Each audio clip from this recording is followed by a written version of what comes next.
Bonjour, je suis Nathalie et je veux vous raconter comment je suis devenue populaire sur Instagram avec des milliers et des milliers de followers. Tout a commencé il y a environ 1 an. J'étais coincée avec seulement 500 followers, pour ce qui me semblait être une éternité. J'ai remarqué que d'autres personnes dans mon école touchaient plus d'1 millier de followers et certaines même plus de 10 000. J'étais vraiment jalouse. Je voulais juste être populaire comme eux. Ils affichaient toujours des photos d'eux-mêmes sur la plage avec leur bronzage doré parfait et leurs abdominaux parfaitement définis. Leur fin de semaine semblait être remplie de plaisir alors que je restais à la maison à essayer de terminer mes essais et de m'occuper de ma petite sœur pendant que ma mère travaillait de nuit à l'hôpital, juste pour avoir les moyens de m'envoyer à l'école. Un jour, pendant les vacances d'été, après avoir passé l'aspirateur dans la maison, je faisais défiler mon flux Instagram et j'ai senti cette vague d'envie me traverser. Chris faisait du surf à Hawaï, Colette faisait du yoga à Bali et me voilà en train de faire des tours dans le jardin pour essayer de suivre ma petite sœur. J'en ai assez. Personne n'aimait mes photos de mes bols à smoothie du matin, même si j'utilisais les bons hashtags. Tout le monde se fichait que je travaille au cinéma local. Il ne se passait rien d'excitant dans ma vie. Alors, j'ai décidé de changer ça. J'ai couru vers mon ordinateur et j'ai ouvert Photoshop. J'ai trouvé un selfie que j'avais pris ce matin-là avec mon smoothie vert, puis j'ai cherché en ligne une photo d'une plage tropicale lointaine. 5 minutes plus tard, j'ai créé un nouveau compte et téléchargé la photo, puis j'ai regardé, au fur et à mesure que les j'aime et les commentaires commençaient à affluer. Quelque chose a changé en moi.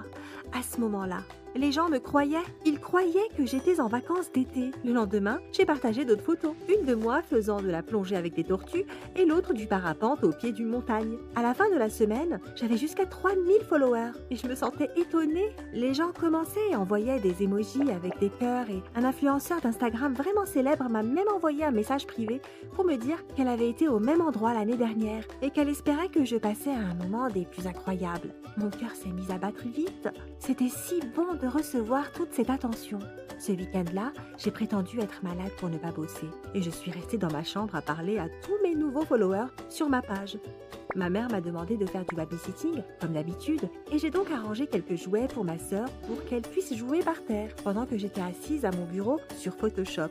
J'étais sur le point de partager une photo de moi, embrassant mon nouveau petit ami espagnol, que j'avais trouvé sur un site de mannequinat, quand j'ai entendu un bruit de choc, suivi de quelques cris. Je me suis retournée et je n'avais même pas remarqué que ma porte était ouverte. Je suis sortie en courant et ma petite sœur pleurait à chaudes larmes. Elle était tombée et s'était cognée la tête et tout était de ma faute. J'ai laissé tomber mon téléphone et j'ai couru la chercher pour la réconforter. Elle s'est accrochée à moi et j'ai pleuré aussi. À ce moment-là, je me reconnaissais à peine. J'avais toujours été une bonne étudiante. Je n'avais jamais été malade au travail avant. Et ce n'est pas comme si je n'avais pas d'amis. Alors à quoi je jouais?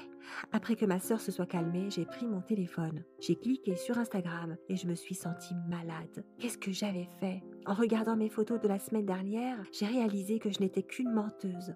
Et puis, je me suis dit... Et si tous ceux que je connaissais faisaient la même chose? Et si Colette n'était pas à Bali et qu'elle se tenait debout dans sa chambre? Et attendez une minute, qu'y a-t-il de mal à ça? Pourquoi essayons-nous de rendre nos vies plus glamour?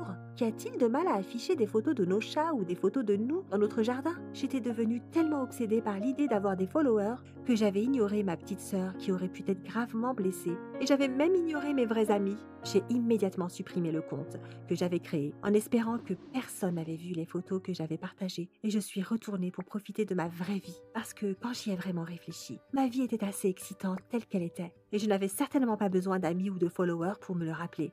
Parfois, nous avons besoin d'un peu de peur pour nous réveiller de temps en temps et nous ramener à la réalité. Et la réalité est plutôt cool, n'est-ce pas? J'ai réalisé qu'être vrai et authentique est tellement plus important que de mentir juste pour avoir des likes. Donc la prochaine fois que vous partagerez quelque chose sur Instagram, soyez vous-même. Que pensez-vous de cette histoire? N'hésitez pas à partager vos commentaires et histoires dans la section commentaires ci-dessous. Et n'oubliez pas de regarder la vidéo et de vous abonner à notre chaîne.